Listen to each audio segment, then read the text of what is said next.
Jesus freak here. So I've gotten some positive comments from people who profess to be MAGA. So I have to admit that sometimes, usually if I'm referring to MAGA, I'm referring to the full bore types. MAGA's a spectrum. Like, my dad is MAGA, but he doesn't agree with everything that's usually associated with MAGA. For example, he's all in on Trump, but he hates Putin. He's on the Ukraine side when it comes to Ukraine versus Russia. So I have to admit, MAGA's a spectrum. Now,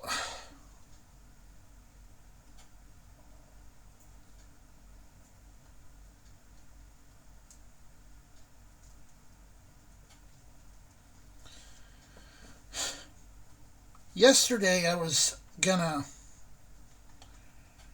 reply to someone's comment on a YouTube video I was watching. And then I realized this person's nickname started with 14 and ended with 88 and had the phrase white power in the middle. As in, nah, this guy isn't worth engaging with. See, 1488 is a code number used by actual neo-Nazis. You might ask, where does 1488 come into play here? The simple answer is 88 is a code for HH, as in Heil Hitler. And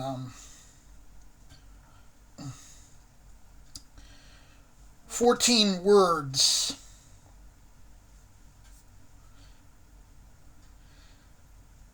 The number 14 refers to a principal tenet of certain groups of white nationalists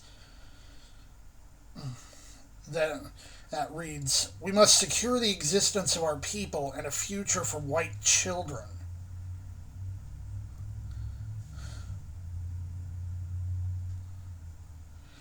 Which comes from a terrorist named David Eden Lane. Had to look up the details. I was familiar with 14 words, wasn't familiar with exactly what they were, couldn't remember exactly what they were. Are there MAGA types who go that far? Yes. Is that all MAGA? No.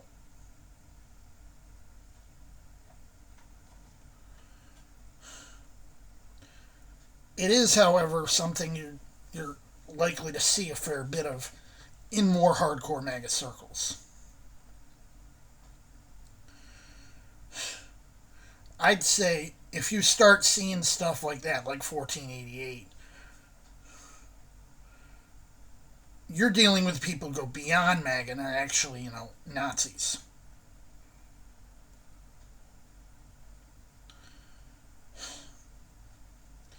Do I think it's possible that there's MAGA people who aren't fully on the Project 2025 train of rolling back 250 years of American progress? Sure. These are the ones that can be talked to. These are the ones that can be reasoned with. These are the ones with whom some more left-leaning people like me might actually have common ground.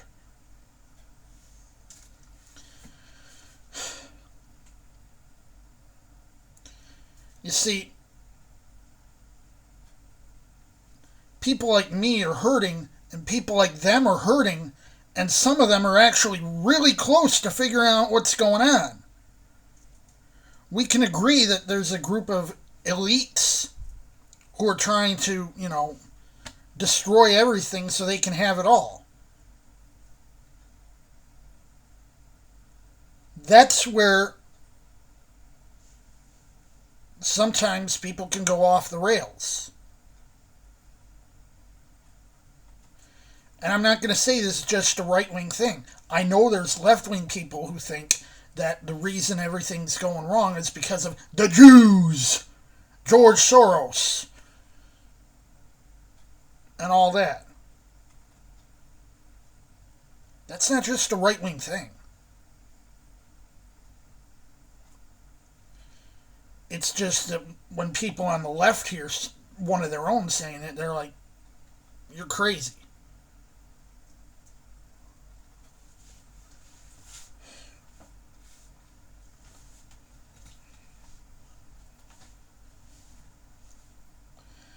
Yes, there's people who are sociopathic and who are rich and who lack the neurological capacity to feel satisfied.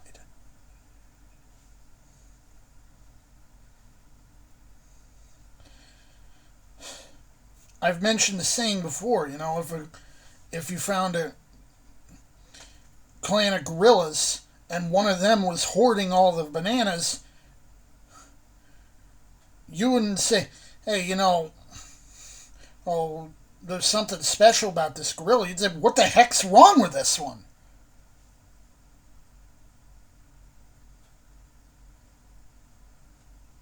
Like, there's enough out there to take care of everyone as long as someone isn't hoarding it all.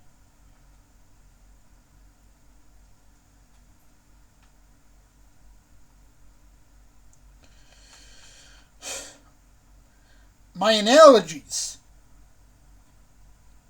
The dragon sitting on a treasure chest can't do anything with it, but damned if he's going to let anyone else use it.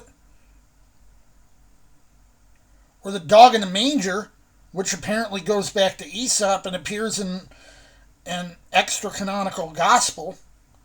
So we're talking an expression that's at least 2,000 years old. He ain't gonna eat that food, but damn if he's letting anyone else eat it. That's what we're dealing with.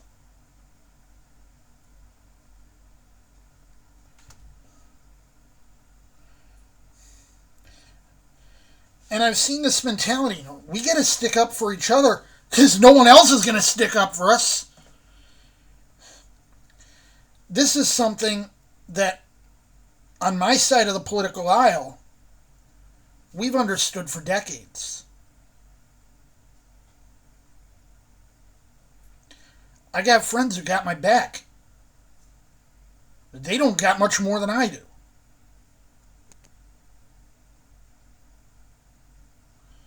And as it happens, I have to sometimes have their back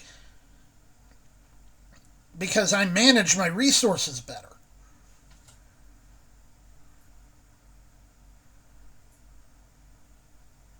So I'm able, even though I hardly have anything, to look out for them.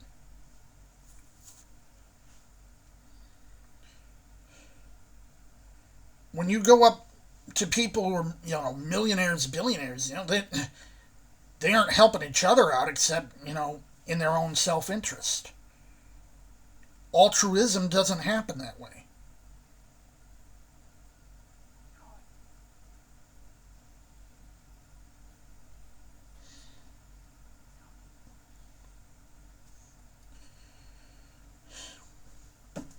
See, people like to think humans are altruistic. We're not. That's the problem with us.